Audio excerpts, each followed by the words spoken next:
Welcome in to The Scoop, the number one UNC football recruiting podcast brought to you by Johnny T-Shirt and JohnnyT-Shirt.com. All right, welcome into The Scoop. As I said, the number one UNC football recruiting podcast. I am your main host, Ross Martin, joined by the one and only football recruiting guru, Don Callahan. What's going on, Don? Not too much. High school football scrimmages start today. I do have a question All for right, you. let's get into it. How did we become the number one recruiting podcast? Because no one else covers no one else does a recruiting podcast on UNC, only UNC football. You sure? I think there's at least one out there. We probably have the most listens. All right, I just wanted to know. All right, always electric intro with Don bringing the heat.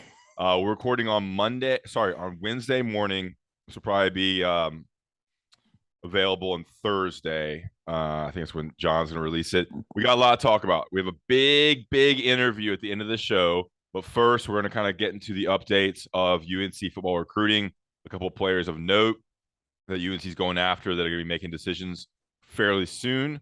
We're also going to talk about a couple guys that UNC missed out on and what that means for the Tar Heels as they try to wrap up this 2023 class, which I think sits at, is it 15 or 16, Donald? I think 15 recruits is what I'm going to go with. Oh, yeah, 15 recruits. Yep. But let's get right into it. Waste no time. And for those listening right now, we have an interview at the end of the show, about 45 minutes or more even, with Jeff Schoettmer, UNC former starting linebacker for the Tar Heels, former UNC graduate assistant, and an analyst for a couple of years. Played under Larry Fedora, coached under Larry Fedora for a year, and was also on the staff with Mac Brown for 3 years, and has since left the program, moved to Texas. And we have him on the pod for a really extensive interview. We cover all stuff from his career, to Gene Chizik, to Jay Bateman, to UNC's defense, to standout players, to recruiting. So just make sure to stay on. A really good interview. Don, quickly your thoughts on the interview, just to kind of give the listeners a little tease. Yeah, it was a great interview. He's good because he has such a unique perspective on a lot of things, including, and we go into it with Bateman and Chizik, as you kind of mentioned, just kind of comparing them and giving. I think it would be good for listeners as far as just learning stuff. Yeah, and when I covered him when he was a linebacker, he was always a great interview. He's very thorough. He gives great answers, and he knows what he's talking about. So, he is a great resource because he knows the game of football. He's able to articulate it in a way that's understandable. And so we get into some X's and O's stuff as well. And it's awesome. So make sure you stay tuned to the Jeff Schoettmer interview. I think you will enjoy it. All right, Dom, right now, sitting August 10th, what's going on with UNC football recruiting? Let's get a quick kind of overall what's going on right now. So we're kind of the way that things kind of fall with the way the calendar is set up now is July and August have become those months where guys are making their announcements. There were some visits late last week or late last month, but besides that, no visits. It's the announcements even have kind of slowed down this month, mostly because everybody's starting football. As I mentioned, scrimmages are allowed in the state of North Carolina high school level starting today. They've been practicing. UNC obviously has been practicing. So that's the main focus. And some of these guys, they had their decision made or they wanted to get their decision made. And they just have specific dates that they're targeting for whatever reason, whether it's a birthday or whether their family's going to be in town on at that time or whatever it may be. And so we're just kind of waiting for those dates to come so they can announce their decisions. So there's not a lot of visits, right? Can you visit right now? No visits. No visits. We're in the summer dead period. Yeah, so the focus is obviously training camps. You're getting more announcements, people playing announcements, people have already announced. So it is kind of a time for Don to breathe. You've been going to a lot of schools. You did a big Charlotte tour, which was the main focus of your weekly scoop. Yeah, and you've been going to you will be going to scrimmages. Yeah, over 3,000 words. Ben was overwhelmed when he had to prove that. Yeah, so a good time for Don to breathe and really get to know the upcoming players in the 24, 25 class while solidifying what's going on in 23 for the Tar Heels. All right, let's get into it further. UNC recently has missed out on 3 recruits that you wanted to kind of highlight. Again, this is Don highlighting the players that UNC missed out on. This is not Don highlighting. This is just wanting to kind of this is news. This is news. Officially close the door on some of these situations, because I know that we don't. I mean, there's not a whole lot of point in us like covering when a guy commits somewhere else. But it changes the board, and it has a huge things, effect. Opens up. They have to now go for another player in that position. All right, all right. Let's start. You're good. Well, especially at these positions, at these particular recruits that you have listed down, because Ross has listed down, because some of them North Carolina was kind of counting on being part of the class. Now they have to go to their plan B. Yeah, thus is the life of college football recruiting. All right, Braden Marshall. He's a defensive back, safety or corner. I guess we'll say corner. Okay, corner nickel. Yeah. Braden Marshall committed to UCF, picking the Golden Knights, I believe, over the Tar Heels. Yes. What happened there?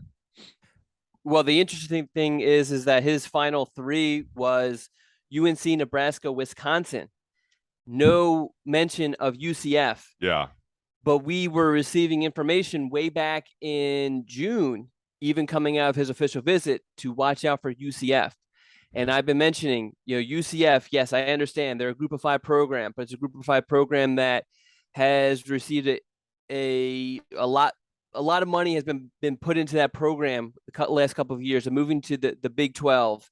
And Gus Malzahn's there, and he's used to these heavyweight recruitments, and they've been doing a really good job of making the prospects close to their campus a priority. And Marshall was an example of that. He ended up committing to UCF on, I guess it was a couple of weekends back, but he was a guy that North Carolina had a really good shot at. I mean, North Carolina was probably finished second, which is probably, when you finish second, recruiting is probably worse than finishing last, to be completely honest. But yeah, so he played a little bit of a game with all that sort of stuff. So and picked UCF.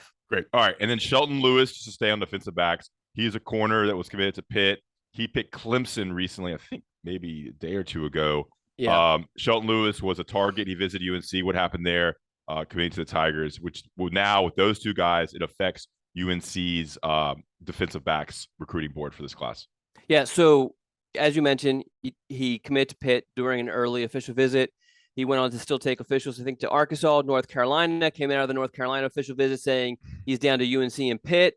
A week later, he decommitted from Pitt, which would make you think North Carolina. That's what everyone kind of assumed. Behind the scenes, Clemson was talking to him.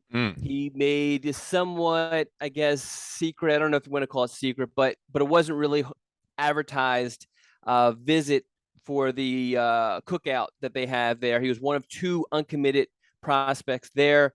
He received a scholarship offer while he was there, and that basically sealed it for the Tigers ultimately. And North Carolina kind of, once Clemson offered, North Carolina kind of knew, because it was a school that his dream school, quote unquote. Yeah, I mean, I'm sure Pat Narduzzi's pissed about the decommitment. I'm sure the UNC coaches, he never committed to UNC, but UNC coaches are a little discouraged as well. Okay, so how does that affect UNC? We're both cornerbacks. Sorry, Lewis and Shelton cornerbacks. Yeah, I mean, the way that Warren recruits is he goes for a bunch of corners. I mean, you have to be pretty special to be a pure safety and for him to recruit you. And the reason being is you bring a guy on campus. If he can't play corner, then you move him to safety. You can't go the opposite direction. So, I mean, he actually, if anything, he makes more of I guess, looks for certain guys for the nickel position as opposed to safety. But so, yeah. So, I mean, this is a cornerback. Both of them are cornerbacks for North Carolina's purposes. And UNC, I guess, has what? And they actually, we didn't even talk about. They lost a cornerback. Yeah. So they have 14 Zach commitments Toby. now. Yeah. So UNC has 14 commitments now. A cornerback, Zachary Toby, decommitted over the weekend. Don broke that news, I think. So UNC has Trey Miller committed out of Oklahoma, of course, as UNC does. Caleb Koss out of Georgia. And that's it for DB. And then, because they lost. And the goal is to sign a full secondary. Okay, so 3 corners and 2 safeties? Well, 5 DBs. Okay. It's just easier to say 5 DBs. You know what I mean? Yeah, I got you. Okay, so all these guys, and they get so sensitive if you say safety and they're being recruited as a cornerback. Yeah, I got you. Okay, so what happens now? They lost Toby. What happened with Toby real quickly? Zachary Toby decommitted from the Tar Heels. I guess basically there was they mutually parted ways. And the next day Toby, it's never mutual. Never little dating analogy here. It's never mutual. Never truly mutual.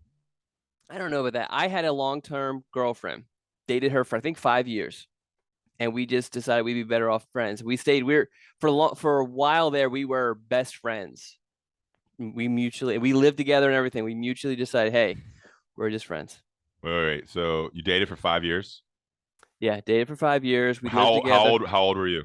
So I was in college most of that time. UNC Charlotte? Yeah. And then you dated after college? Yeah, we actually lived together in college. We moved to Cary together, had a place, lived in Cary, and then just decided, hey, we're better off just friends. And you kept living together? No, but we lived in the same apartment complex for a year or so, and then she eventually moved back to Charlotte. And then you two were good friends during that whole time. Yeah, but I mean, we would do things like she would go feed my cats when I was gone, all that sort of stuff. How many cats do you have? I mean, I've had, I guess, 5 through the years. Just have 2 now. I'm not sure if I'm surprised or not surprised you're a cat guy. Animals love me. Yeah. Beings love me. I would love to do a spinoff of The Scoop and have Don's ex-girlfriends on. I mean, obviously everyone has some upset ex-girlfriends, but I think the majority of them, everything's been cool. I got away from this guy. The only one would probably be my the one I got to deal with the most is my daughter's mother, but and we're cool, but from my understanding, she hates me. That's what I've heard from the grapevine. Nothing directly to me, but dating and getting married to Don is just, you got to just understand he's gonna be in the man tower eating bean covered nachos for multiple hours with 5 screens, betting $5 per game on the most random sports while wearing Phillies and Flyers gear. All right, back to it. All right. What would we call that show? Don's exes. Don's exes. A story of love and hate. Okay. So where does we need to get Ross's exes? We're not allowed to talk about that. Yeah, not enough not enough time. Not enough time to cover those. And not enough screens. You can only have so many people on a Zoom call. All right. Where does UNC turn now at defensive backs? We're like talking about dating and relationships and the mother of your child. It's like, all right, well, what are we going to turn now for UNC's defensive backs recruiting in the class of 2023? Notice my mug? No, see it. What's that? Feminist? Yeah, feminist. We're pro-feminist. We're a big feminist show. Yeah, female is my favorite sex. By far. I mean, I consider myself a feminist. Why would you not? All right. Where does UNC turn for defensive backs recruiting in the class of 2023? So I know that we're going to get to. Well, let's just finish the last one, and then because I'm going to wrap them together. Okay. And the last person UNC missed out on was Marquis Anderson, offensive lineman from South Carolina. Of course, his buddy DJ Geth committed to the Tar Heels. They're from the same high school. But Marquis Anderson, that was, his dad went to South Carolina. Is that right? I don't know if his dad went to South Carolina, but I mean, it was. Oh no, sorry. DJ Guest's dad went to UNC. Yeah. Marquis Anderson was always a game. Yeah. This one wasn't much of a surprise. I mean, there was some worry, I guess, from the South Carolina writers, but beyond that, I mean, everyone kind of assumed this was going to South Carolina. Forgot another offensive lineman, Stanton Ramil. He committed to Michigan State, but both of those situations are kind of sort of the same. North Carolina had a little bit of an outside hope with both of them, and they both ended up going elsewhere, which was kind of sort of expected. And so that leaves, offensive line is a little bit better of a situation because UNC only really needs one more guy for this class.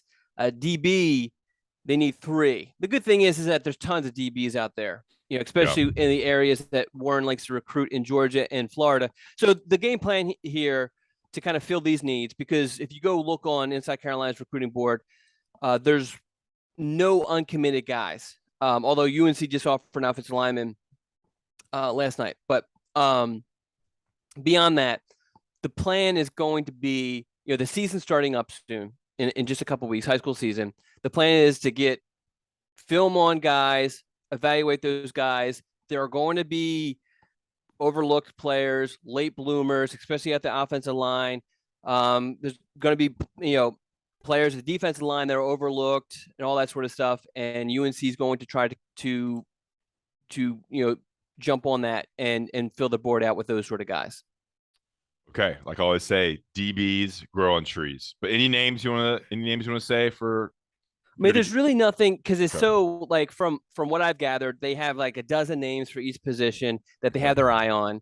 But that list is going to grow and shrink and all that sort of stuff. And the film is going to dictate just ultimately who gets offered. I mean, the one name on the message board has been brought up is Chris Peel. But I mean, there's a chance that they don't, don't go on him. Yeah. All right, cool. We're going to talk about Kevin Concepcion, Devon Hobbs, and Joshua Horton after the break, and then get to the Jeff Schoettmer interview. But first, I want to talk about Johnny T-Shirt and JohnnyT-Shirt.com, your one-stop shop for all UNC apparel. Remember, right on Franklin Street and online at JohnnyT-Shirt.com. And, of course, Inside Carolina subscribers get 10% off with the discount code found on the Tar Pit Premium and UNC Basketball Premium message boards. Johnny T-Shirt and JohnnyT-Shirt.com. The season is right around the corner. Get your kids, get your wife, get your husbands a Carolina T-shirt, a football jersey, a basketball jersey, hats, gear, sweatshirts, crew neck, hooded, pullover, everything you need and everything you need for the tailgate. It's all at Johnny T-Shirt. Support local. If you're going to get gear, don't go to the chains. There's a couple chains on Franklin now. Alumni Hall, I shouldn't even mention the competitors, but don't support these corporations, these chains where they have stores in every college town. Just get the local spots, alumni owned, locally owned, and of course they support a locally owned website and podcast show called Inside Carolina. So Johnny T-Shirt and JohnnyT-Shirt.com. Remember, use that 10% off discount code and save a little cash. Stop by on game day if you're in town, or go online. Great customer service. Johnny T-Shirt and JohnnyT-Shirt.com. A couple of national ads, and we're back to talk about some positives or not positives, but guys that are making decisions relatively soon that UNC is still in on. We'll be right back. All right, back. Well, what's up, Don? All right, we got 3 names here we're going to talk about. Remember to check out Don's. We're going to get killed for being so negative early on. I don't care. I mean, it's like all right, bashing us for doing our job. We got 3 names that you broke down on the weekly scoop. There's a bunch of other info in there, but these are 3 names that stood out to me. The first one I think is the name I recognize the most, and that's Kevin Concepcion. Am I saying that right? Yes. Okay, I'm pulling up his profile, not Kevin Costner. Kevin Concepcion. He's French. And he visited me. I got eyes on him. He visited UNC during that first open practice scrimmage. 5'11", 173 from Chambers High School in Charlotte. Chambers used to be called what? Vance High School. That's right. Miles Dorn. 3-star, 465 in the nation, 56th ranked wide receiver. 3 crystal ball predictions, all for the mighty Wolfpack. Don, what is your thoughts? What's going on with KC? Hey, you just brought up a memory, I think. Did you go to Vance Dorn's announcement? Yes. You mean Miles Dorn's announcement? Miles Dorn's announcement. I'm just trying. I feel like you were there. Yeah, I was there. I remember Coach Warren and Gunner were there. Coach Brewer. Where are they? Yeah. Okay. Yeah, I don't know. They were in town. They were in town for UNC playing South Carolina. Gotcha. Wow. Good memory. I definitely didn't remember that. I vaguely remember you being there. But anyway. Oh, okay. So KC, as you mentioned, he went to that open practice. I don't know, maybe the details don't matter too much, but the day prior, he was at the Alpha Wolf camp at NC State, and he went to, as you know, when he showed up to, well, when did he show up to UNC's practice? The very end. The very end. And what was interesting, because I went to his practice a couple days later to talk to him, and he mentioned that he really didn't get a chance to spend any time with the players. He spent some time with Coach Lonnie Galloway, had a conversation with Mac Brown and his wife, but it seemed like he didn't spend a whole lot of time at UNC. But I did think that, coming so late, it wasn't a good look, especially if you're trying to read everything and anything into it to try to decide where this kid is going to end up. Where do you spend the night that night? I don't know. I know in the past that when he has done similar things, he stayed with Lex Thomas, who lives in Wake Forest. But I don't know specifically in this situation where he stayed at. Has Lex Thomas actually hit on a recruit, though? Because all the guys that hang with Lex Thomas, like one guy committed to Ohio State. Yeah, the only one that maybe is now I'm forgetting his freaking name, the safety over there at Roseville. Yeah. But anyway. Where everybody's like, oh, Lex Thomas, like, it's awesome. He's right there. Everybody says it's like, well, he doesn't. None of those recruits commit to you. So it's just like they're using him for free lodging. It's like maybe like, it's just maybe it's just a thing. Yeah. I don't know. Okay. I mean, who knows? I don't know. The weekly scoop does go into detail with a lot of this stuff. I talked to a lot of different people. Obviously at Chambers High School, but KC Concepcion is known pretty well in that area. And so there's some a lot of details on just what I kind of gathered. Basically he's scheduled to announce on the 19th, which is not this Friday, the following Friday. And he's down North Carolina and NC State. Most people, I think basically everyone doesn't know for certain what he's going to do. And I think that's because KC told me himself, he doesn't know for certain what he's going to do. But so next Friday he's announced. Yeah. A week from this Friday. All right, this Friday. I want to pick out this quote that you got from someone from your scoop. It goes, if he picks UNC, it will be because they put wide receivers in the league and they have a great offense. That's actually from him. Okay. So I did this. If you pick UNC, if you pick NC State and all that. Go ahead. If he picks NC State, it will be because they work hard. And it's a family type atmosphere, or it's a family type environment. That was kind of funny because they work hard. Like, okay. Yeah. All right, moving on. Kevin Concepcion, anything else to add? No, just that's a big recruitment, right? That would finish off UNC's wide receiver haul for this class if he picked the Tar Heels, right? I think UNC's finished at wide receiver, but this would be a great addition. Got it. How many wide receivers do they have right now then?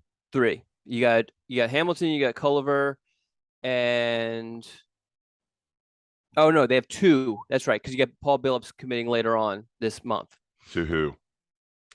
To either North Carolina or Michigan State or whoever his finalists are. Did Don just give something out right there on the scoop? That's what we bring, baby. All right. Devon Hobbs is the next guy. Devon spelled with an A-E-V-I-N. Is actually Daevin. Oh, Daevin. Daevin. Okay, jeez. Okay, that makes more sense. Devon Hobbs. That's my bad. I'm sorry to the Hobbs family. Defensive line, 6'4", 262. Pretty high-ranked kid from J.M. Robinson High School in Concord. I had some buddies actually go there.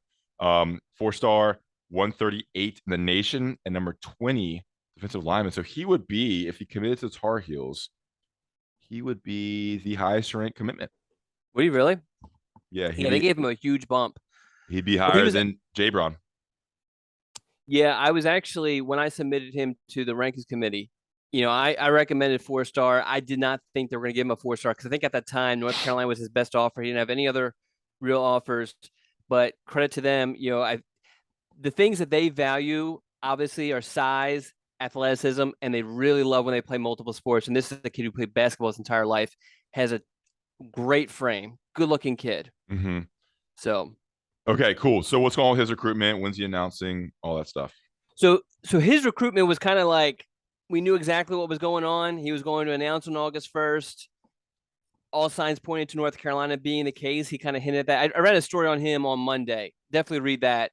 That goes into detail. And obviously this has a little bit additional. Well, this in the weekly scoop, I give a little bit more of my thoughts on it. Okay. But now it's just, he canceled that, obviously. He plans on taking official visits and other visits during the season.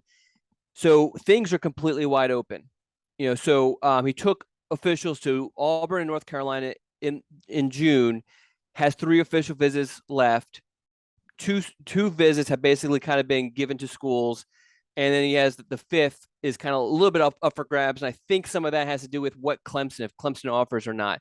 Gotcha. But yeah, this has turned into like a race of national title contenders. Alabama's involved, Georgia's involved, Tennessee's involved. I know they're not a national title contender, but Clemson's involved. So Ohio State's sniffing around a little bit too. So it definitely has amped up, really, the last couple of months. All right, Devon Hobbs, yeah, big time name. I really didn't realize he was that big time of a recruit. But he wasn't for a long time, and then he actually, UNC offered in April, and then in June, while we talked about most 23s aren't going to camp, well, he camped at Alabama, got an offer, camped at Tennessee, got an offer, camped at Clemson, and they put him on the board because they don't just throw offers out. Camped at Georgia in July, got an offer there. So he basically has turned his profile into a national recruit, basically. Yeah. All right, Devon Hobbs out of Concord, announcing way a long time from now, right? October, November, is that what you said? Yeah, depending on when his official visits actually get taken and all that, it's looking like we're ways away for him. Okay, good stuff there. All right, and next guy before we get into the Shoatmer interview is Joshua Horton. I remember his name, a Georgia kid. As I pull up his profile, got a lot of things going on right now, so sometimes it takes a little longer to pull up stuff. Got like freaking 30 windows open. All right, Langston Hughes High School. Yes. Langston Hughes, is that a poet? It is. Is it? I don't know. Of course you wouldn't know that. All right, defensive lineman, 6'5", 290. 24/7 Sports 3-star, 836 in the nation. 96 ranked defensive lineman from Fairborn, Georgia. Langston Hughes High School, great size, 6'5", 290. What's going on with him, Don?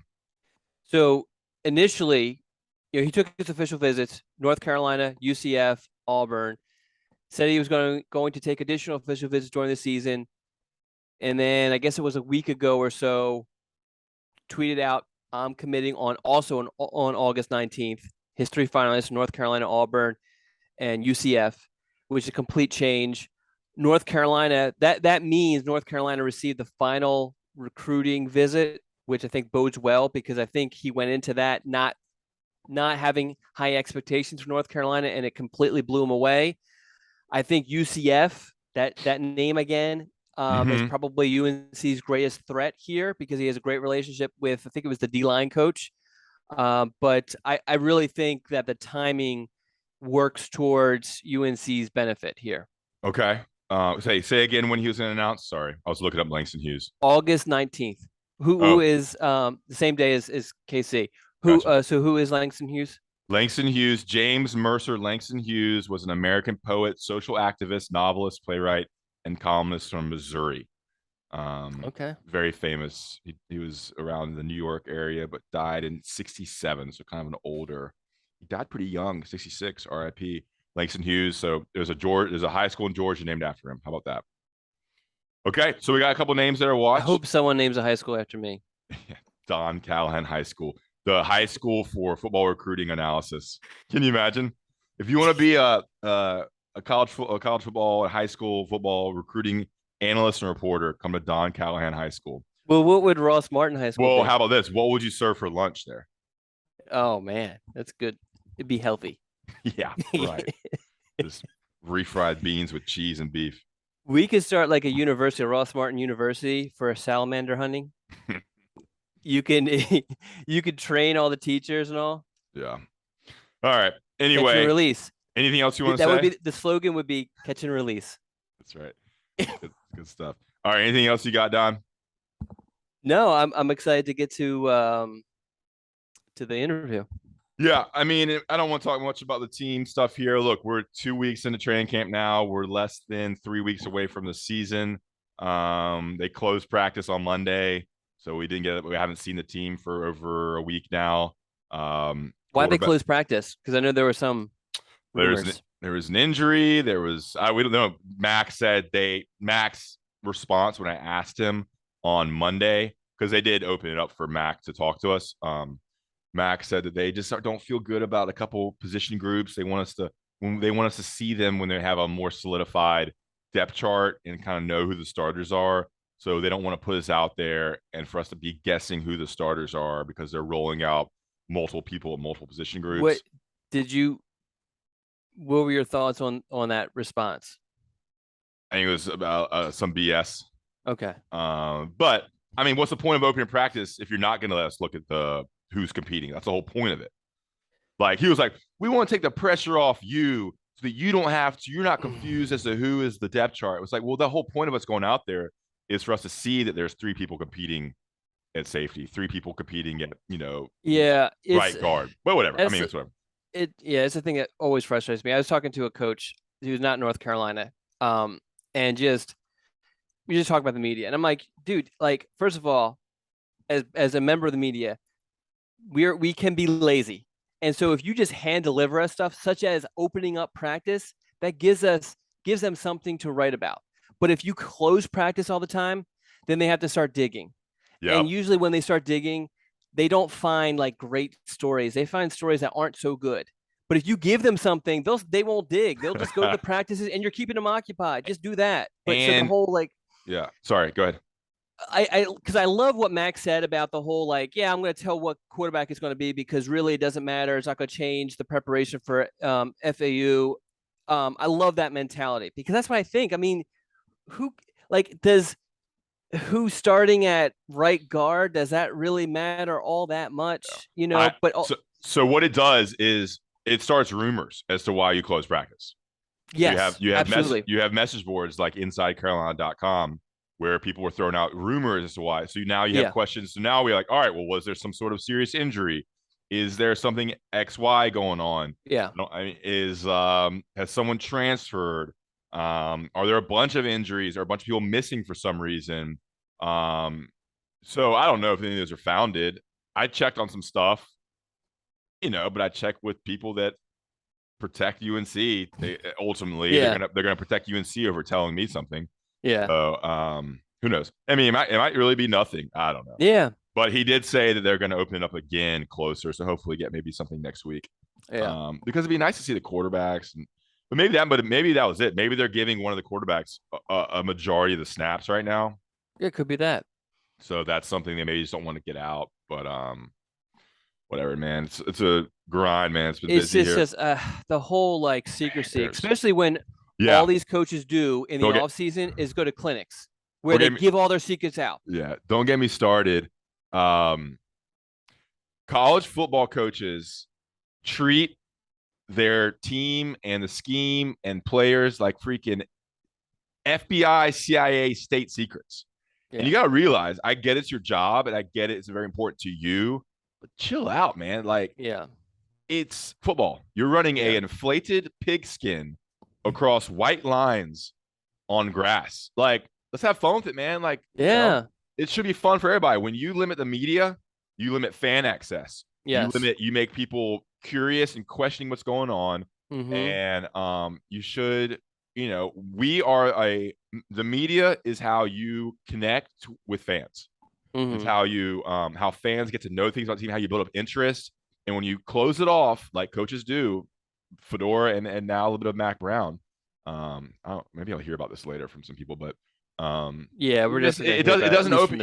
You don't get we don't have photos. We don't have photos of the players now, so fans don't know what's going on.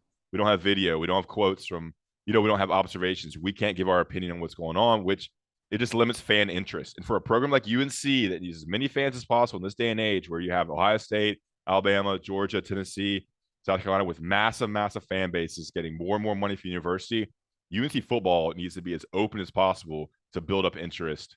Because they need fans. Because that's 12 p.m. on a freaking Saturday. I walk into Keene Stadium for a game, and it's freaking 35% full with Grandma Johnson sitting there, and some family members. But they need to drum up interest, and that a lot of the ways you do that is through media and other avenues. I love it. I agree with a lot of it. All right, Jeff Schoettmer's coming up next. Awesome interview. It's 45 minutes long, so lock in, but there's a lot of good stuff on there. And then we'll pop back in after the interview, talk about it briefly, and close out the podcast. Sound good, Dom? Yeah. Are we going to tell my cat story? Sure. All right. Former UNC linebacker, former UNC graduate assistant and analyst, and current oil tycoon, Jeff Schoettmer. Here he is. All right, welcome back to the Scoop podcast, brought to you by Johnny T-Shirt and JohnnyT-Shirt.com. We have a very special guest introducing former UNC linebacker, former UNC staff member, Jeff Schoettmer, live from Dallas. What's going on, Jeff? What's up, fellas? How you doing? I'm good. I'm good. I mean, we asked each other at the same time. That's right. I'm doing good. I appreciate you guys having me on. Yeah, for sure. We want to have Jeff on because I think he brings a very unique perspective entering the 2022 season. Jeff was on the staff for what, 4 years? 4 seasons. Yep. 4 seasons. Go ahead, Don. I actually did not know that Jeff left until you told me he was going to be a guest on the podcast. So yeah. So I'm just kidding, Jeff. I'm used to seeing Jeff running around with recruits every time I'm on campus. So It was a little different. I didn't see the flowing locks. Yeah. For a few months. You know what? I've grown them out since I resigned from the program, but you know, maybe I'm making a football comeback. Who knows? All these leagues are popping up: CFL, XFL. You know, who knows? That's right. And so I wanted to have Jeff on. I've been kind of waiting to do this interview, waiting for the right time where I thought it'd be the best time to have him on because, like I said, a very unique perspective because he played at Carolina, first of all. You coached under Larry Fedora. You coached 3 seasons under Mac Brown. You know the defense inside and out. You know the differences between different defenses that Bateman ran at UNC. And, of course, you played under Chizik. And Gene Chizik is now UNC's defensive coordinator. We're definitely getting to all of that. We're going to get into a little like recruiting aspects of your job at UNC and just general recruiting stuff because you were inside the program. And then we'll talk about the 2022 Tar Heels and this defense and what you expect out of them. So a little bit of a Jeff Schoettmer show, but a little bit more of a 2022 preseason show with some recruiting thrown in. So Jeff, you left UNC, I guess in December, January. Talk about your decision to leave the staff. Actually, first, what was your role at UNC, and then the decision to leave your staff and kind of move away from football? Yeah, so I got my first start in coaching in 2018 under Coach Fedora, who I can't thank enough. You know, I played for him for 4 years. He offered me a scholarship. He led us to the ACC championship. He did great things at Carolina. So first and foremost, I can't say enough good things about Coach Fedora. We still have a great relationship to this day, as do a bunch of the players that played for him. So I know coaches get fired and the nature of the business is crazy, but I just want all the fans to know out there that we should be appreciative of him and how he guided us through a kind of crazy time in Carolina sports. But so just first and foremost, thanks to Coach. But so I GA'd for 2 years, 2018, 2019, when Coach Brown got hired.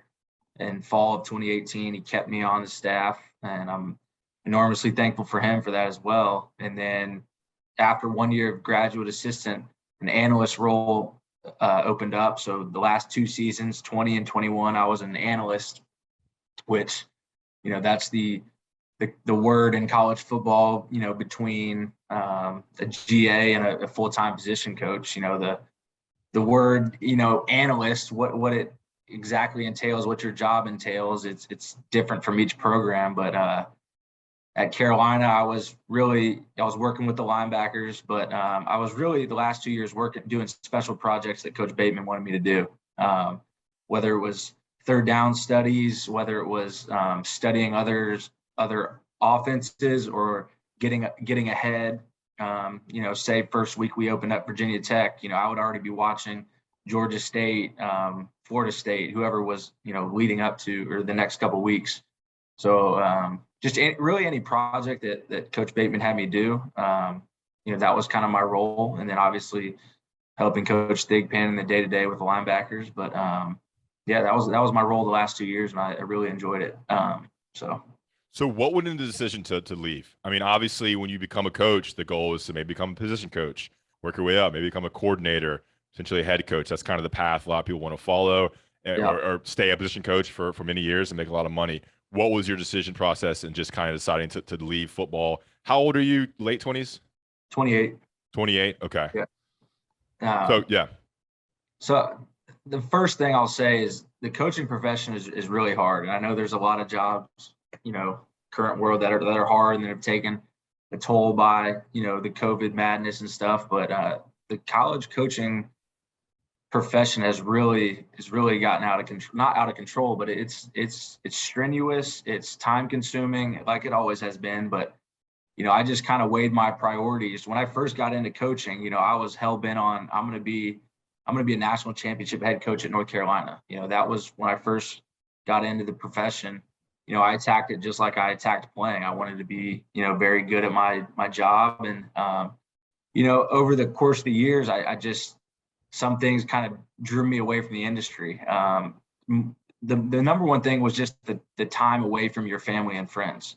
So we got to be very appreciative and respectful of all these coaches that are currently out there, because they spend way more time with the players than they do their own families. And I know everyone knows that, but I just want to reiterate how much time they spend away from their families and trying to, put a good product on the field to help the university. So they're obviously always trying their best. I know, some coaches have better, track records than other and do well, and some don't do as well. But I think the number one thing for me was just the time commitment.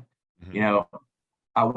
I was fully invested during my time there, but I've been in sports my whole life. I've ever since kindergarten through I got to college, and then played 1 year professionally, and then got into coaching. Football has been my whole life. So I wanted to see if I could do something other than football.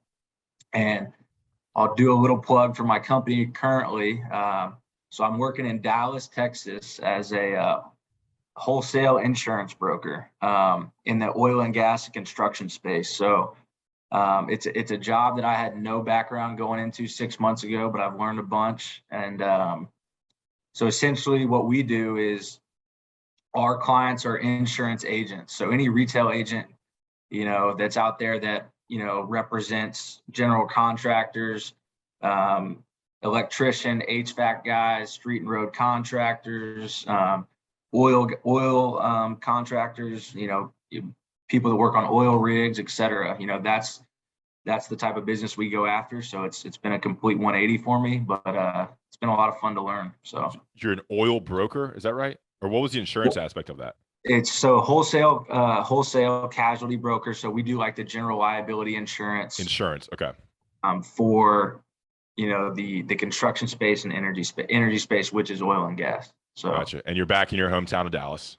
Back in Dallas, but we do work all over the U.S. So North Carolina retail agents, I'm coming for you.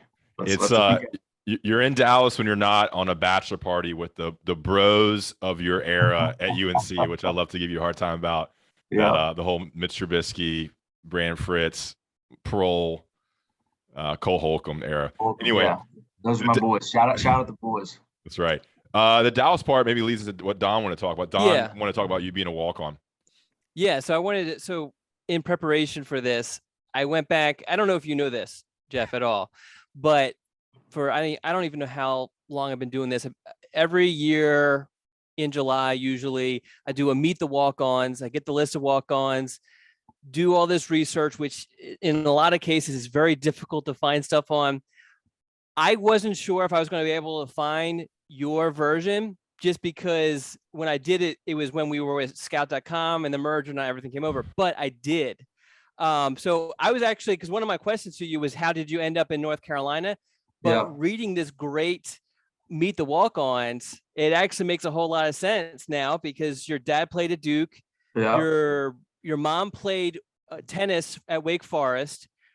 At the time, your brother was a baseball player at Wake Forest. So how did your family, I guess I should ask, how did your family go from North Carolina to Dallas and then back to North Carolina, at least in your case, in your brother's case?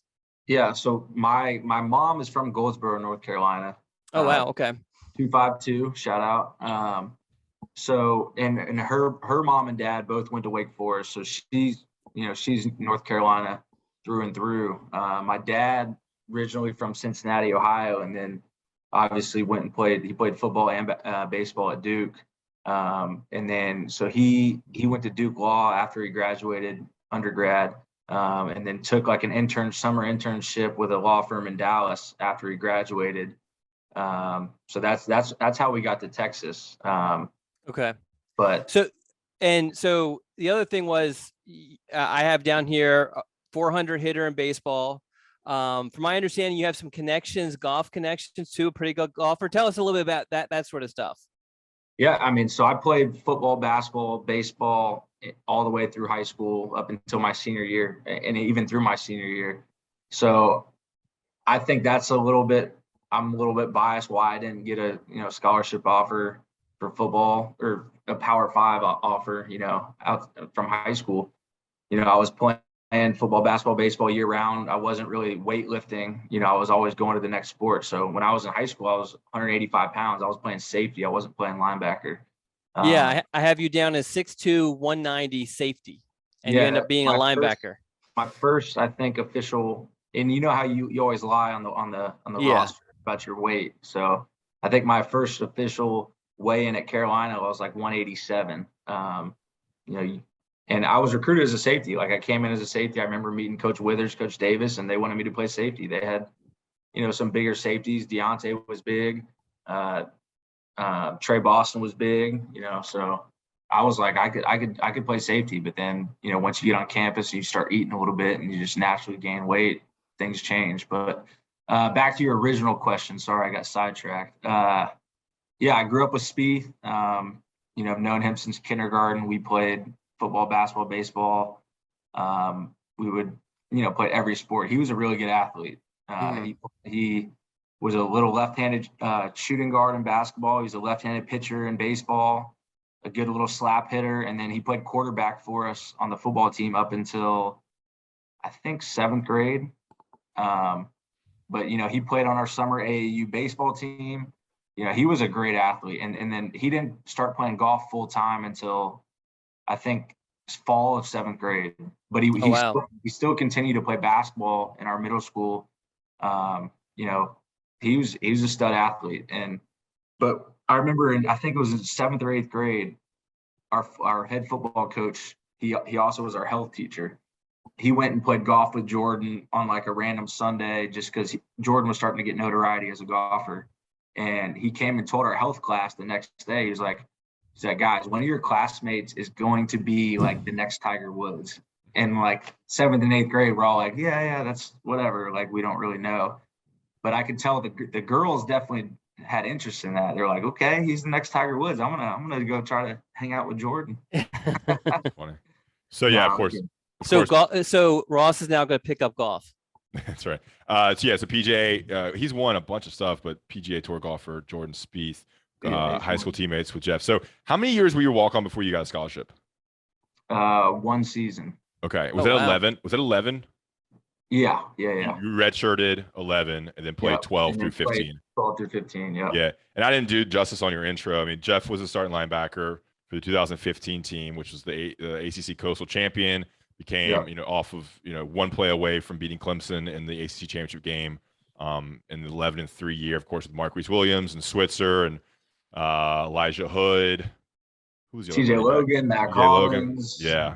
And then Rashad, MJ Stewart. Yeah. Stack team. That was a fun team. That was my first year in Chapel Hill covering the Teals. So, all right. So it brings us back to now and kind of getting into the current era, the Mack Brown era. Briefly, I want to talk about Jay Bateman's defense and kind of, I don't know how much you want to go into, but kind of what do you think kind of went wrong? You were inside the building and you were there in every meeting. What do you think was the disconnect between the UNC defense, Jay Bateman, and maybe why the product on the field wasn't where it should have been, resulting in ultimately a split between Bateman and Mack Brown at UNC? Yeah, the first thing I'll say about Bateman is he's one of the most brilliant defensive minds I've ever been around, as a player or a coach. I was around a bunch of defensive minds when I was my 5 years playing at Carolina. Then I spent 1 year in New Orleans with the Saints. And, I was around Dennis Allen now, who's the head coach of the Saints. I was around Aaron Glenn, who is the defensive coordinator for the Lions. And Coach Bateman was as smart or as brilliant as any of those guys. So first I want to give him credit. And you know, when he was at Army, he was a Broyles Award nominee or finalist, I think. You know, you don't just go from, you know, that high of a pedigree and just all of a sudden just lose your instincts to be a coach or lose your wit. So he's a brilliant guy.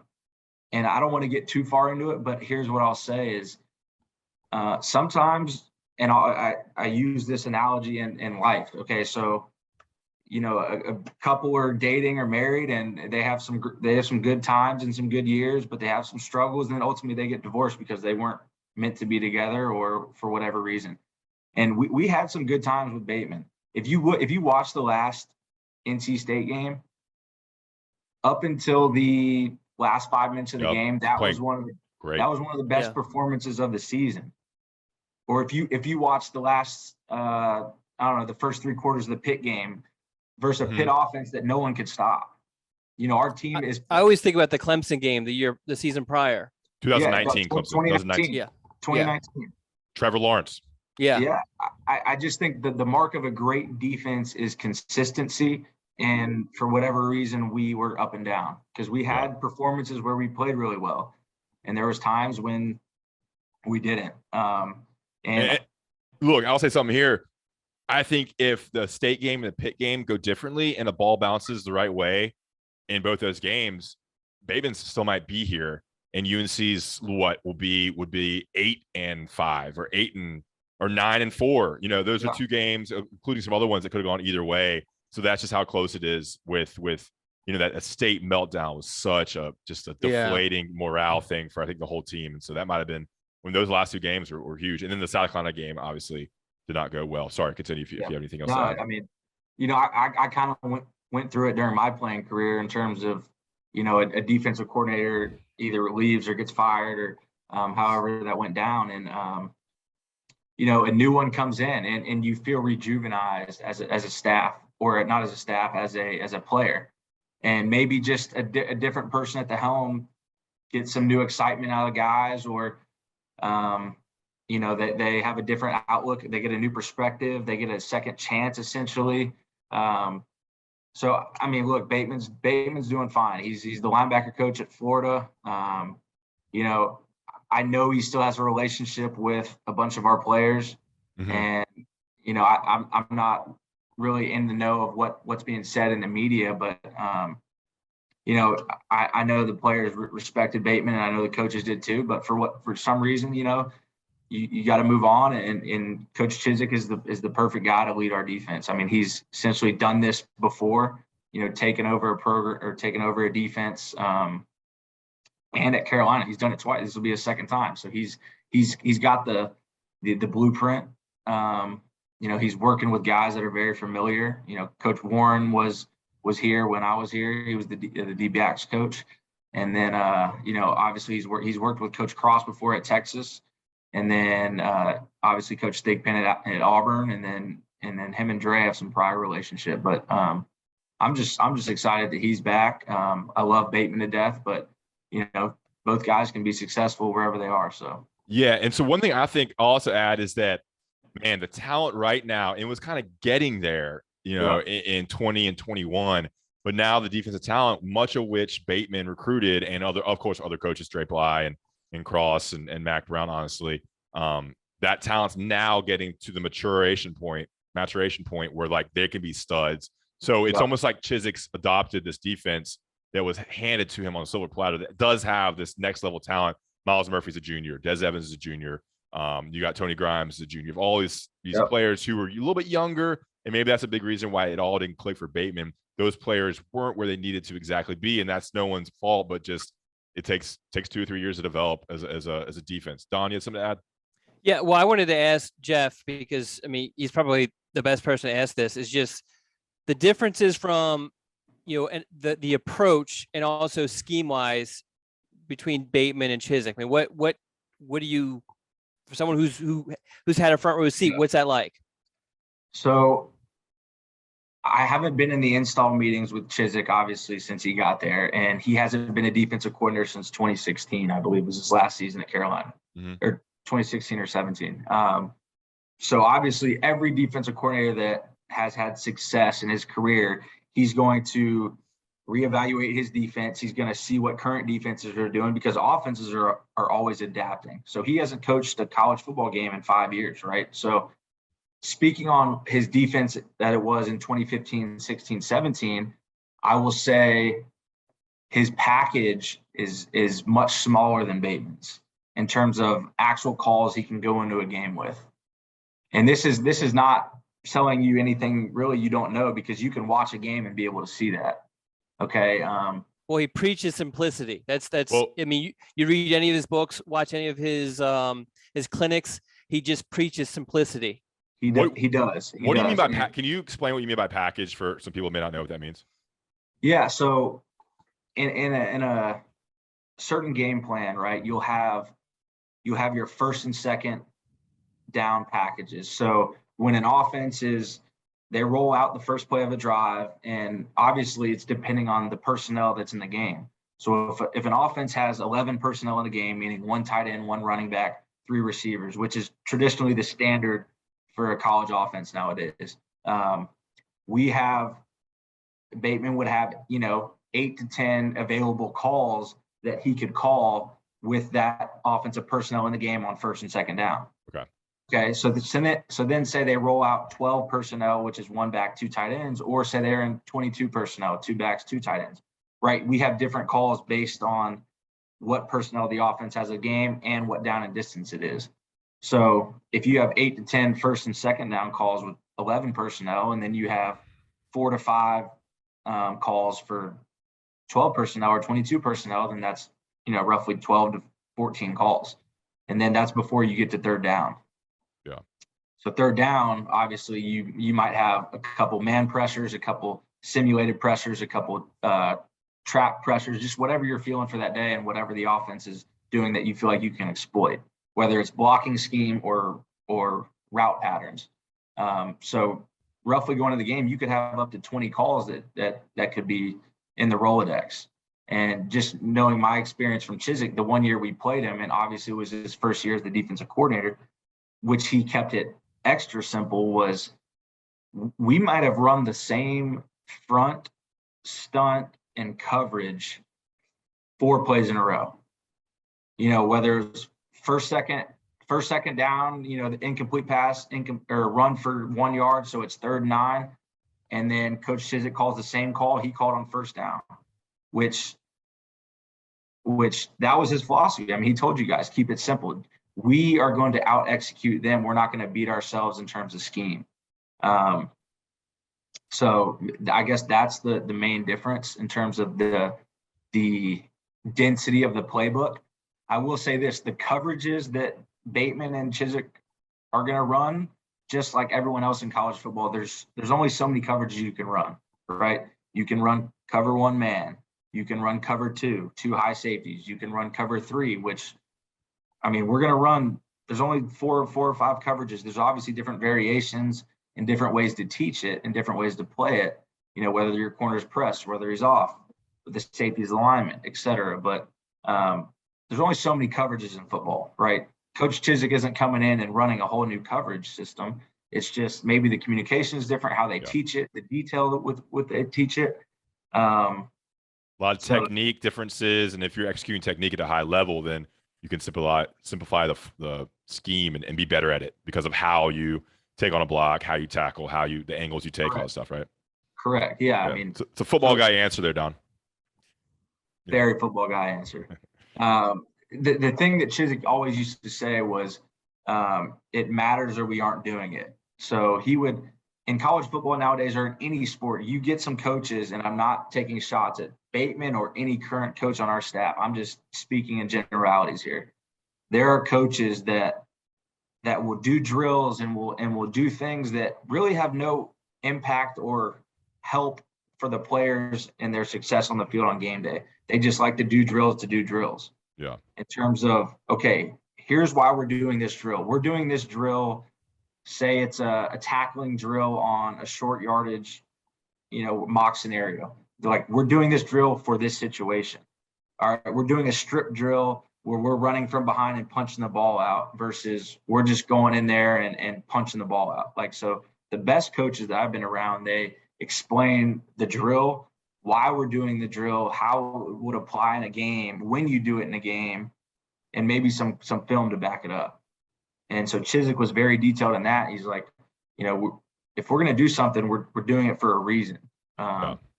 And so I think that'll be a, you know, I think hopefully a big difference for our team. What is Chizik like as a person? Because I don't know, he doesn't, you know, he seems super sharp, super confident. Like you see, does he him give you words of wisdom? Yeah, like in person. So the quick backstory about words of wisdom, which I need to tell Coach Chizik about this. I don't even know if I've confirmed it. So when he was in the media after he was coaching at Carolina, he would always send out his words of wisdom, but he didn't have a hashtag for it. And one day he sent out like a poll, like, what should my hashtag be? And Shaquille Rashad was actually the one that came up with words of wisdom. And so Chiz saw that and used it. And I don't know if he properly gave Shaq the proper credit for that hashtag. And me and Shaq have always laughed about it for the last couple of years because we see it, you know, every day or every week when you see it on tweet. It's words of wisdom. But come on, Coach. You got to give Shaq some love. That's one of your former players. So yeah. So what is he like? What's he like when it's just you and him and a player, whatever, in a room, like all kind of away from football, maybe like socially? What's the guy like? He's very easy to talk to. You can tell he's very passionate about football. He really most of the conversation you have with him, if you get sidetracked and you aren't talking about football, somehow lead back to football. So I guess you could say he's a football guy. But he's very caring, and I know this cliche is used all the time when a coach is asking about your family, how they're doing, but that's Chizik. Like he's asking, you know, when I talk, I kept in great contact with him, and he would always ask me how my dad was because he met my dad when I was playing and things of that nature. Whether he means it or not, I truly believe he does. But he the funny thing about Chiz is his style. When I was playing, he would wear some interesting shirts, you know, kind of like the one I got on. Honestly, it looked he would wear these. You could tell they were, you know, nice, tailored, expensive shirts, but the patterns on them would be, you know, maybe like your grandma's tablecloth type stuff. It's kind of like the shirts that dads wear on like a holiday vacation, like a vacation to Florida. You know what I'm talking about? Yeah, exactly. Yeah. But I mean, you could tell the shirt was nice. It was tailored. He had the cuffs. I mean, he was a sharp guy. But and then so Chizik with the players is different in terms of he just had this presence about him when he walked in the room. Yeah. And I think I've told somebody this before, but he didn't just have a presence when he was the D coordinator. He didn't just have a presence on the defense. He carried over to the offense and the whole team. You know, they viewed him as a second head coach because he was a national championship head coach. So for someone to do that, to coach Cam Newton, to coach all the great guys he did at Texas, like he's got the ultimate respect of guys when he walks in the room, and he just has this confident presence about him that makes guys kind of gravitate towards him. I wonder why he came to Carolina, like even the first time, and then again, like he has no ties to North Carolina. He has no tie. I mean, the ties would be a friendship with Larry Fedora, and he worked for Mac. Yeah, but it's kind of random. It's just random to me. Sorry, go ahead. I agree. I think it's the allure of Carolina. Honestly, that I remember talking to him about this. That everyone always thinks that Carolina is like this sleeping giant that could be, you know, a premier program. Obviously, basketball, women's soccer. I'm going to give a shout out to my dude Anson, great pickleball player, by the way. I used to play pickleball with Anson when I was coaching. Maybe it's it's such a recognizable brand that a football coach comes in and he's like, well, I can make Carolina one of the premier football programs. Yeah. Maybe that's it, but I think he did have a relationship with Fedora. But either way, we're thankful that he came because for sure. Okay, so let's get into, I know we're going to ask some recruiting questions at the end, and Donna, hop in here. I know I'm more of the team guy, Donna's more of the recruiting guy. So, but like, all right, 22, we're deep in the training camp. We had availability players today. We're actually recording this on Tuesday. It's important to know this podcast will be released Wednesday PM or maybe Thursday morning. But the 2022 defense, you know, all the players outside of the freshmen, but you probably helped recruit the freshmen. You know it inside out in terms of the depth chart and roster. What are some things that you're maybe excited about? Who are you excited to see? What are you excited to see on that side of the ball that you're going to be watching for when you watch the games this year? I'm going to say the D-line. It's so cliche to say in college football, and it's said every year in every coach's press conference that we want to be able to play 8 to 12 at D-line and not have any drop off, but truly I believe this is the year that it could happen. The way that Coach Cross and the defensive staff and Coach Brown have recruited is insane. If we compare them to the 2015 team I was on, I would say I would take maybe all 12 of them, the first 3 lines of the D line. I would take all 12 of them over any 12 we had. Damn. Who was the defensive lineman in your year? Nas, right? Nas Jones would start. Nas Jones was a freak. Yeah. But I'm saying like the third team guys that are currently on the roster, they're probably more talented than our first team guys. Who else was on that team? The 15 defensive line. DeJuan, Mikey Bart, DeJuan Drennan, Justin Thomason, and Nas. Tyler Powell, Nas. Tyler Powell. We just didn't have any depth. And Aaron Crawford was a freshman. Junior Nunconde. Yeah, I was Malik Carney might have been a freshman too. Malik Carney was young. Yeah. So just the sheer talent that this roster has is pretty crazy. And then they add the kid from Virginia who's a really good player for them. Noah Taylor. Yeah. But just me being around those guys last year, Ritzy is one of the freakiest D linemen I've ever seen. And mentally, he doesn't have the D line mentality in terms of the stereotype D lineman. And I don't want to rub anyone the wrong way, but they're not the brightest on the defense. It's just true. They only have like 2 or 3 alignments. See ball, get ball. See ball, get ball. And they could be very smart off the field, but they just aren't taught football at a level that the safety and the linebackers are. Yeah. They don't have to read as much. They don't have to ID formations, coverages, etc. D lineman, right? Ritzy could play safety and be able to communicate and talk. Like that's how bright he is, and that's how much he understands football. But just to pair that with his freakish ability and his versatility, I think that's a huge thing for a D lineman is the ability to play on the edge, the ability to come in, play over the 3, and then maybe even play, put him over the center, use his quickness. I expect big things out of him. Miles Murphy's a freak, unbelievable get off. He's as funny as they come too. Love that guy's personality. Like Ritzy and Miles and understanding the defense, they're polar opposites, but they're equally as talented. Ritzy as a freshman could be telling Miles, "Hey, here's what you got." So, and then I think Des Evans, you were around him a bunch, and Kamen Rucker. What about those 2 guys? Anything to add about them? Yeah, I was looking at the UNC Instagram today, and I saw a picture of Des with his shirt off, eating some watermelon or something. He looks really good. He looks really good. And he's one of those kids that he wants it really bad, and for whatever reason, the first 2 years he hasn't produced as much as his high school ranking, but I think in this year and next he's gonna really take off and thrive. But Rucker's a little he's a butcher. What do we call him? The butcher. Yeah, he's a little badass, man. He's strong as hell. He's low center of gravity. Yeah. Dude, I think we'll actually be able to roll out a bunch of D linemen and play this year. If I was on here, I'd love to play behind these guys. Go ahead, I wanted to ask you about Des because, as you said, he was at one point a 5-star, then dropped to a 4-star, but still was like a top 100 prospect.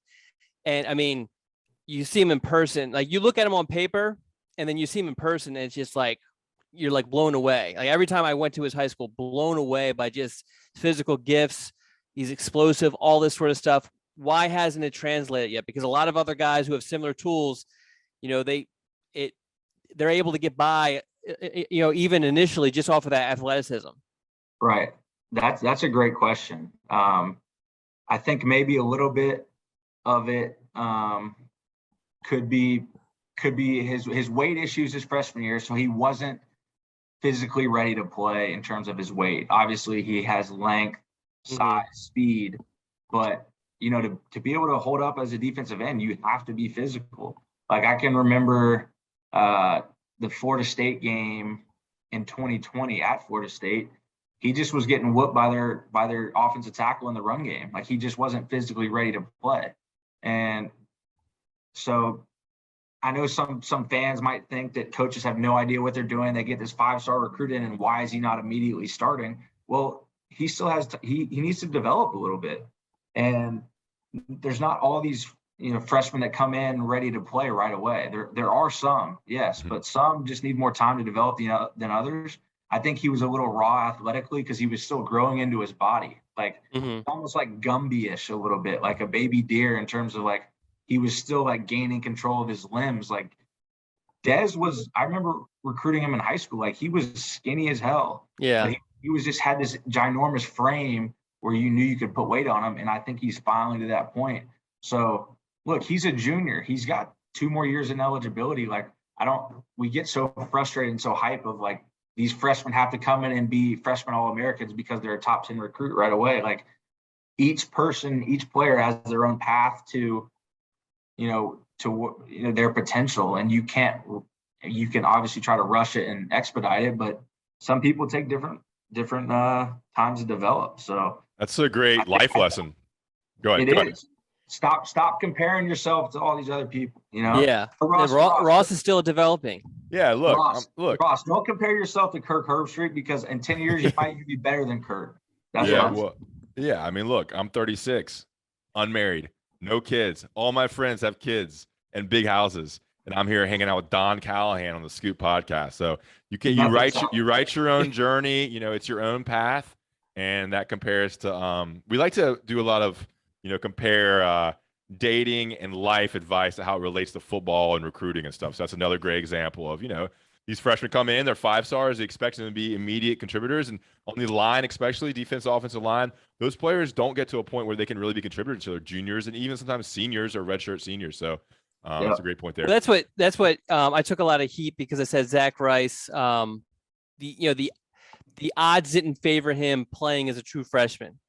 But in reality, and I've been charting this for years, most freshmen don't play very much. And there's a good chunk of them don't play at all, no matter how good they are. And so it just takes some time because there's a huge step up with you going to college. Great example, Cole Holcombe and Jeff Schoettmer. Cole Holcombe came in so skinny. And look at him. He's a starting middle linebacker for the Washington Commanders. So just everybody develops a different rate. I mean, look at Tony Grimes. His freshman year, he didn't start playing until late in the season. Then he has this great game, and we played at Miami. He has a pick, on national TV. But the first 10 weeks of the season, we didn't rely on him at all, right? But he's getting so many valuable reps from training camp, and then those 10 weeks of practice, and then sparingly in the games, and then special teams, that he was able to blossom, in the Orange Bowl, and then beyond that. So. We need to stop rushing these guys. Yeah. Okay. We're going to have to get out here in a little bit. A couple more questions. I want to hit on linebackers real quickly. You were in that room. There's five linebackers on scholarship right now. Quickly, what do you see out of those guys? I mean, we're expecting big things out of Power. I know that. Yeah, definitely. I think first it starts with Ced Gray. He's the leader of the defense. He's the alpha. He's a badass. He's the prototype that the NFL wants nowadays. The 6'2", 6'3", long arms, can run, can cover, can blitz, can tackle in space. He's not the 240-pound, 250-pound Dwight Hollier-looking linebacker. Shout out Dwight. He looks like Fred Warner. He looks like Cole. They're long and skinny. Like I remember when I was my short cup of tea in the NFL, I asked the linebackers like what their weight was. They're like, we don't get above 230. So you see all these kids in high school now, they're like, oh, you got to be 230, 240 to play linebacker. No, you don't. Because are you gonna cover Petaway in space on an angle route out of the backfield? No. If you're 240, you're not covering them. If you're 224, there's a better chance. So the game has evolved. So Ced Gray is the prototype linebacker right now. He's going to have a huge year. If he's not on the first or second team All ACC, I'll shave my head. I'm going on record saying that. Power Echols has the best hit timing I've seen in a linebacker. In terms of his ability to put his foot in the ground and hit somebody and snap his hips and deliver power is like the best I've ever seen of someone up close. What helps him so much is because he's not the biggest guy. He's 5'11", probably 220, but he hits harder than probably anyone I've ever been around at linebacker. So, and he practices harder than anyone I've ever played, maybe besides MJ Stewart. MJ Stewart was a dog in practice, but Power Eccles at the linebacker position is up there with him. And he was as a true freshman, which is crazy to see. Ra is so damn fast. I haven't seen him in 8 months. I'm sure he's developed weight-wise, but that guy's a weapon. He needs to rush the passer. He needs to play some because he's talented, but he is behind two very, very, very, very talented linebackers. Yeah, my question is, how are they going to use him this year? Because, he was a freshman last year. Yeah. So I'm wondering, are they going to roll him out in some packages? Obviously, he's the backup, but I'm interested to see how Chizik uses him because I think you're right. He can be in a couple packages, come in and get 15, 20 snaps a game on certain third down scenarios. I don't know what you think about that. Yeah, I think pass rushing primarily in terms of whether he's one-on-one with a back or they put him on the edge and try to beat a tackle. Just be able to use your speed. Or another way I like to see him used is we get in a bare front in terms of we put 5 guys up on the line of scrimmage to essentially cover up all the offensive linemen and then have him as a stacked backer. So essentially he's not going to get touched. He's just flowing to the ball, playing high school football, backyard football, just see ball, get ball. But I think his ability to blitz and just run sideline to sideline, and Chizik will come up for something for him. But obviously, go make plays on special teams. Yeah, I remember Zach Brown before he was the starting linebacker. He was the gunner on punt, blowing up people, blowing up punt returners, making big plays before he even hit the field. And then when he saw the field, he was a second-round draft pick. But he didn't start for 4 years. So don't get frustrated if Ra-Ra's not on the field, 90% of the snaps. He's another guy that's developing. He's got all the skills in the world, but he's still developing. So don't rush him. Yeah. And then Cheeks, I've heard nothing but great reviews about him. Unbelievable kid, comes from an unbelievable family. I mean, if he doesn't go to the NFL, he could run for president. And then Deuce Caldwell. Deuce Caldwell. Another. I think he's going to be a stud. He was a safety that grew into a linebacker. I think those end up becoming the best linebackers. The guys that come from the back and transition, they gain weight, they get bigger and go to linebacker because they can see everything so much better, and they're so much used to playing in space and in coverage that just only helps them as a linebacker. And the game as a linebacker nowadays is more coverage and blitzing than taking on double teams and fullbacks and that sort of thing. Yeah. Don, do you want to ask any recruiting questions in terms of Jeff's role when he was on staff? Is that kind of? Yeah. I just wanted to, because you talked a little bit about what you did as an analyst as far as, the actual football stuff. But as I mentioned, you did a lot from a recruiting standpoint. What was kind of your responsibility through the years when you're on staff? So the main thing was when we had official visit weekends, I would be assigned to a family. Okay, like the Cheeks family, for example, the Deuce Caldwell's family. I'm assigned to them from the moment they step foot on campus or the hotel to the moment they leave and get back to wherever they are. And I'm with them from an hour before they wake up till I drop them off at the hotel, whether it's past midnight or whatever. So I'm with them all weekend long, and then taking them to and from dinners, photo shoots. I'm essentially like the liaison. Obviously, I can speak about Carolina.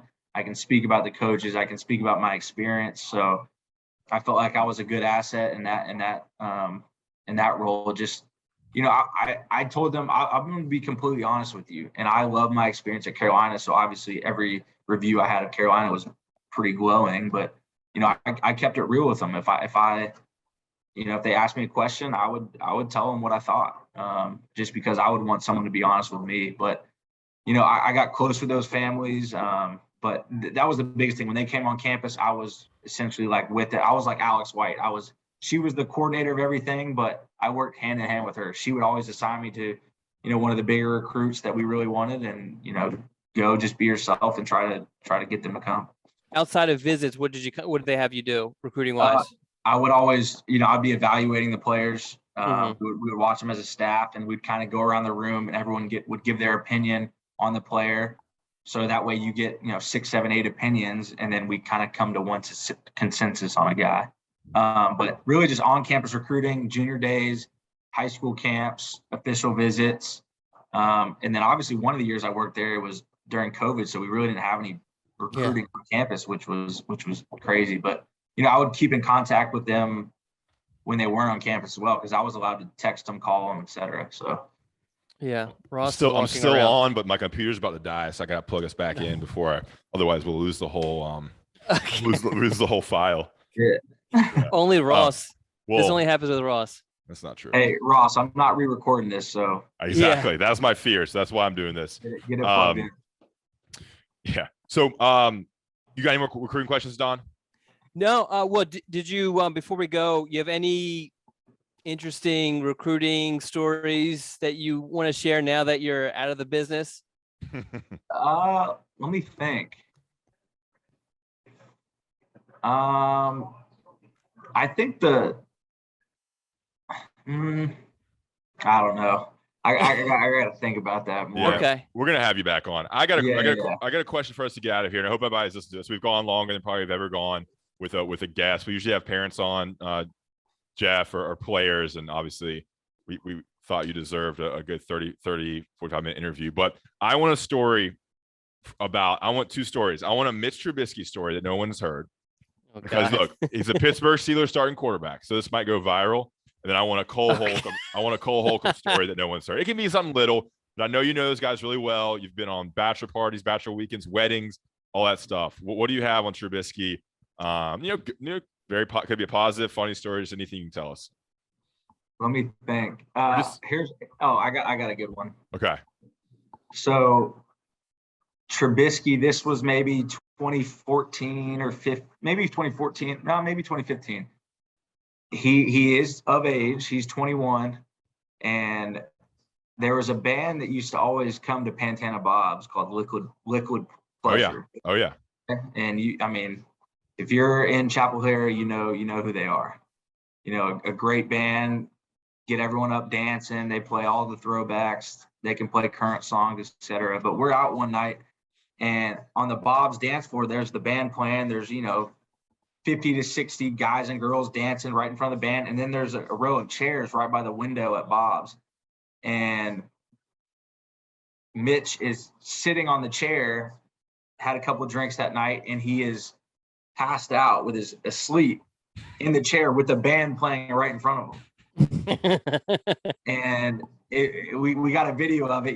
We pan to the band that's playing crazy loud music. And then you pan to Mitch and he's asleep, and it was pretty impressive that he's able to sleep through that. So maybe that's why he's such a good quarterback, because he can stay so locked in and so focused on what he wants to do. So he can erase all the distractions. Yeah, he's just locked in. He wanted to go to sleep. I'm going to go to sleep despite all this madness around me. Do you think he's a starter for the Steelers? Like, you talk to him about that kind of stuff? He's the starter.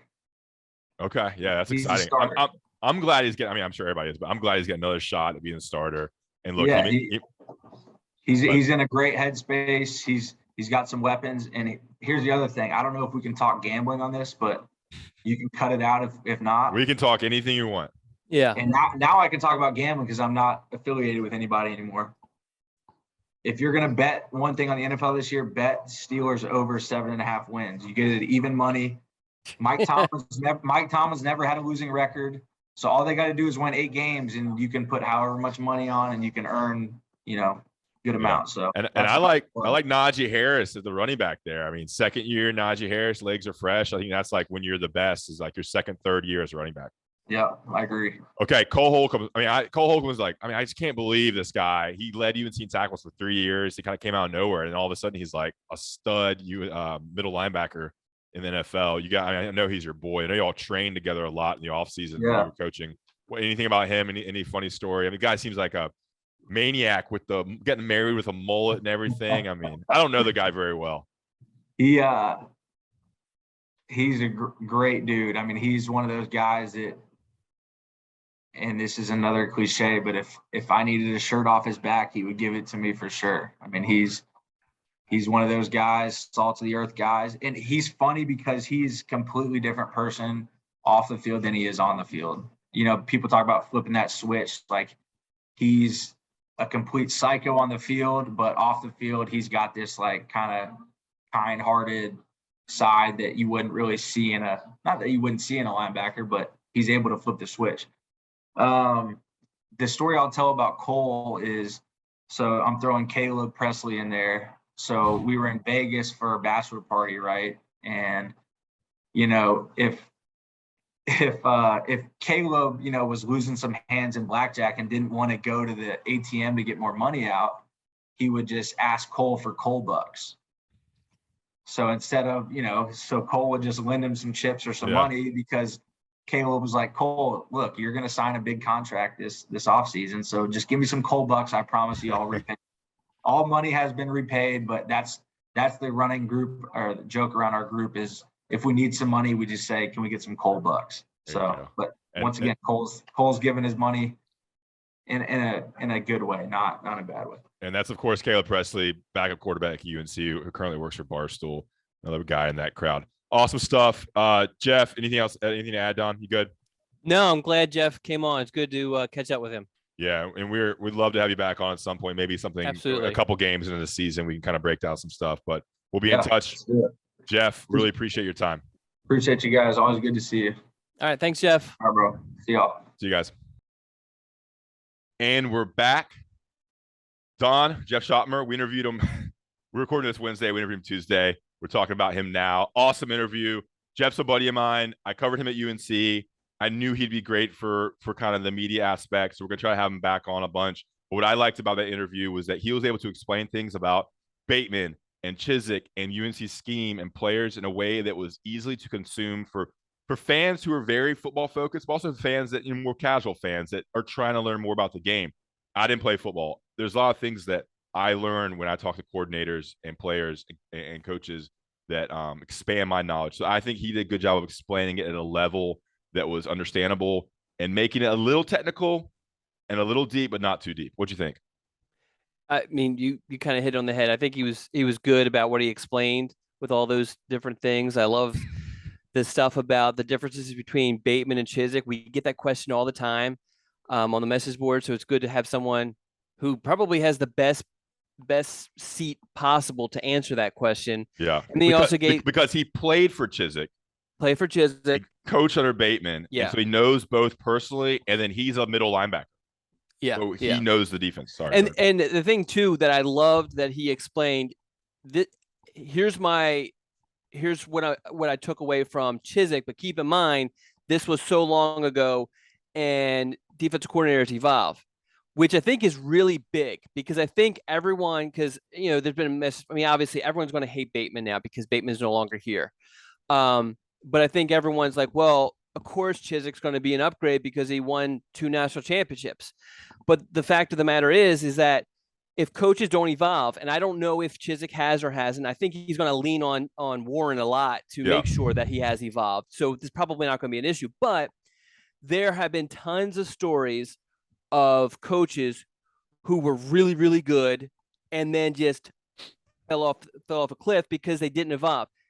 Look at Chip Kelly. Absolutely dominated, built Oregon into what it is now. Oregon was not the program that it is now before he was there. He goes to UCLA, and they're an average, Power 5 program, and he hasn't been able to do a whole lot. Now, did he all of a sudden become a bad coach? No, he hasn't really kind of evolved, like he needed to. I think I like that he mentioned that, but I like just, as you said, that he explained things, and it wasn't just, as you say, football guy talk. It was a little bit more of actual hard evidence sort of thing. Yeah. And I think, he is close with Bateman, so he wasn't going to say anything that bashed Bateman or bashed defensive coaches. I just think that talent that Bateman had wasn't able to perform to the level that everybody wanted it to. That was probably one of the issues, along with some communication issues within the coaching staff, or just there was some disconnect between what Bateman maybe wanted and what kind of happened. So that was the issue. And hopefully that stuff gets fixed under Chizik, and the simplicity of Chizik's scheme, which has been the focus throughout training camp and obviously was brought up by Jeff a lot. was it's simple. It allows players to perform, and they're not going to be overloading them with packages that confuses them and makes them think a lot more. It's very simple. It's a simple game. I think Mac always says this. It's a simple game played by complicated people or something like that, where football is very simple, but we just overcomplicated it through all these different aspects. So that's cool. And then you love what he says about Evans and Ritzy. I talked about Ritzy last night on the Beat podcast. I think Ritzy's going to have a special year. I name dropped you, Don, on the Beat podcast because I said when we were covering Ritzy on the Scoop 2 years ago, you remember God, what's the guy's name? National reporter, 24/7 Sports, our buddy from Indiana. Was it Barton? Or No. Steve? Yeah, Steve Brian? Wilfong. Oh, okay. Steve Wilfong. Steve Wilfong raved about Ritzy's athleticism, the spark rating, the explosiveness, just a freak athlete. So it was good kind of hearing what we thought as recruiting reporters and then seeing kind of where those guys had developed and where they are. And then, of course, we went to pretty depth about the linebackers, which, of course, he coached those guys. I mean, he was in the room with Thigpen, Cedric Gray, Ra Dilworth, and Power Eccles. I think Power is going to be special, too. Yeah, you mentioned the simplicity thing, and I think that's the biggest difference between Bateman and Chizik. If you've read Chizik's book, if you read any of his clinic stuff or watched any of his clinic videos, that's what he preaches, just making it as simple as possible so that there's very little thinking once the ball is snapped for his defensive players. And I mean, he's won 2 national championships with that sort of mentality. Because I don't think schematically there is a huge amount of difference. I mean, and a lot of people I've talked to have kind of said the same thing, but I think making it simple is going to be the key. Yeah. And the Jack and the Star positions are new because he didn't have that in 15 and 16. So that might be a Charlton Warren addition. But the Jack is essentially a Russian and the Star is essentially a nickel. So I don't know why it's called something different. Anyway, Jeff was great. We're going to have him back on, whether that be midseason or maybe something more regular. We're hoping to kind of, I mean, he wants to kind of stay involved with football and media is at least a way to kind of look. He's got a lot of talents and knows a lot of stuff about Carolina football, so it would be dumb of us not to use him as a resource. All right, let's get out of here. Don, you had a story for me, not the cat story. You had another story, right? Did I have another story? Or did you already told me that off the air. yeah, that was not an on the air story, I could tell. All right, is the cat story worth telling? Probably not. Okay, I'll just go real quick with it. A couple weeks ago, up in the man tower, and you've been in the man tower, you can't hear anything from any of the other floors. Yeah. But I heard that's what makes it the man tower, right? That's right. But yeah, you can't hear your wife going, "Don, get down, turn off the flyers." So I heard crazy screaming, and my other cat comes running upstairs, and he usually runs upstairs if someone comes at the door or whatever and hides. That's what he does. So that's what he did. So I'm like, what the, and I get up, and apparently my cat was hanging by his tail by like the, for the curtains, the string thing got wrapped around. Like the very thin strings that there's 2 of them coming down. Yeah. And so somehow it got wrapped around his tail. And so my wife, so he's freaking out. And so my wife starts freaking out. And every time these things happen, my wife's like, where were you? Like I'm supposed to be there with the cat all the time. And so anyway, it was one of those things where everyone freaked out for like 2 minutes. And then afterwards, we just kind of had a laugh because we couldn't believe, like, I still don't know how this thing got wrapped around this cat. Now it's a kitten that, he made his podcast debut. Yeah, he's an absolute handful because he's always getting into something. And this was the latest. So it was dangling from its tail from the curtain pull down strings. Yeah. So was its feet touching the ground? No. Oh my God, that's a pretty funny visual. Yeah. Yeah. So the where was nuts. The where were you part is funny. Like I was up here writing about a 25 15-year-old boy. What do you think I was doing? But anyway, yes, that's my story. Yeah. All right, so awesome, good stuff. Enjoyed it. This is a good long podcast. We'll be back in 2 weeks with more scoop, hopefully more team stuff. That will be right before the season starts. Wait, let me check the old calendar here, Donald. So we'll be back hopefully be back on the 24th, 25th. Yeah, and that's 3-4 days from the opening kickoff. So if that works for the podcast schedule, have to check with old John Siegling, Tommy Ashley. We'll be back with more Scoop then. Guys, long show. Hope you enjoyed it. We will talk to you next time.